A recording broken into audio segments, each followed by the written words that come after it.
नमस्कार, मैं हूं आपके साथ मयंक। देखिए, जिस तरह से बरेली में हिंसा हुई और आई लव मोहम्मद विवाद को लेकर जो प्रदर्शन करने की कोशिश हो रही थी और उसके बाद जो विवाद हुआ, उसको लेकर लाठीचार्ज हुई, उसको लेकर अब देश के बड़े मुस्लिम नेताओं का क्या कहना है, वो इस पूरे मसले पर क्या कह रहे हैं। जो लाठीचार्ज हुआ, जो अरेस्टिंग हुई है, उसको लेकर उनका क्या कहना है, आपको दिखाते हैं। दोस्तों, बरेली में मौलाना तौक़ीर रज़ा साहब ने एक कॉल दी, लोगों को जमा होने के लिए कहा। ये कहा कि हम इकट्ठे होकर डीएम को मेमोरेंडम देंगे। शासन प्रशासन सबको पता चल गया, एजेंसियों को पता चल गया। अनुमति नहीं थी जैसा कि प्रशासन ने कहा, लेकिन भीड़ को इकट्ठी होने दिया। जब भीड़ इकट्ठी हो गई तो उस पर लाठीचार्ज किया, पत्थर फेंकने के इल्ज़ामात लगाए। यहाँ तक कि अब जो है बोतल पेट्रोल बम भी कह दिया गया कि पेट्रोल बम चले हैं, और सैकड़ों लड़कों के खिलाफ जो है नामजद करके एफआईआर कर दी गई। सवाल ये है कि जब शासन प्रशासन को पता था तो भीड़ जमा होने क्यों दी? भीड़ नहीं जमा होने देनी चाहिए थी। ये लॉ एंड ऑर्डर का मसला है। दूसरी बात यह है, योगी जी कह रहे हैं कि डेंटिंग पेंटिंग ज़रूरी है।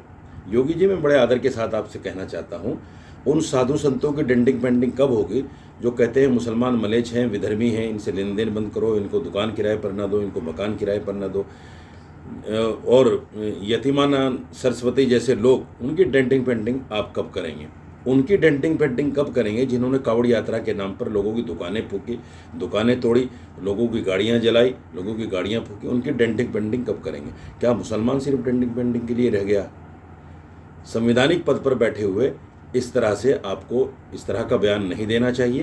दूसरी बात यह है, तौक़ीर रज़ा के खिलाफ कार्रवाई हुई, गिरफ्तारी हो गए, होनी चाहिए।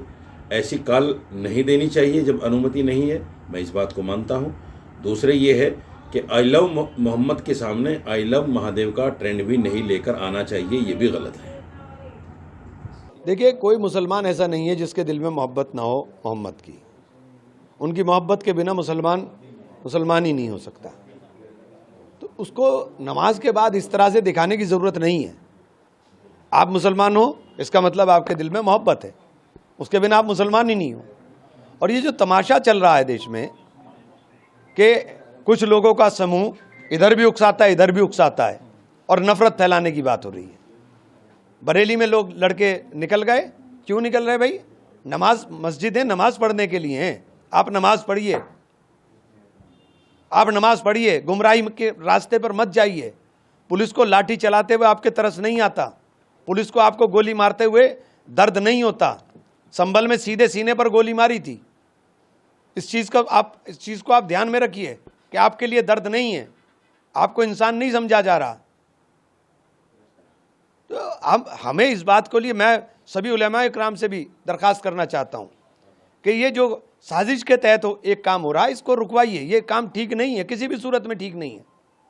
मस्जिदें नमाज पढ़ने के लिए और नमाज पढ़ने के लिए रहनी चाहिए मस्जिद।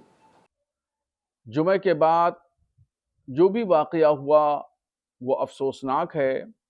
बहरहाल जो हालात हैं, इस हालात के पेश नज़र मैं तमाम मुसलमानों से, बिलखुसूस नौजवानों से अमन व शांति बनाए रखने की अपील कर रहा हूँ।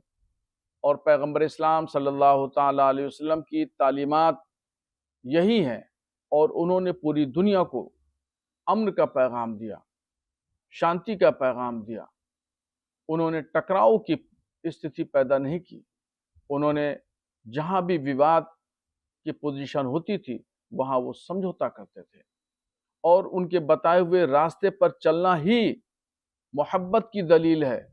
रोड पर उतर के हो हल्ला मचाना, शोर शराबा मचाना, हंगामा करना, ये उनकी तालीमात नहीं है, ये उनकी तालीमात के खिलाफ है।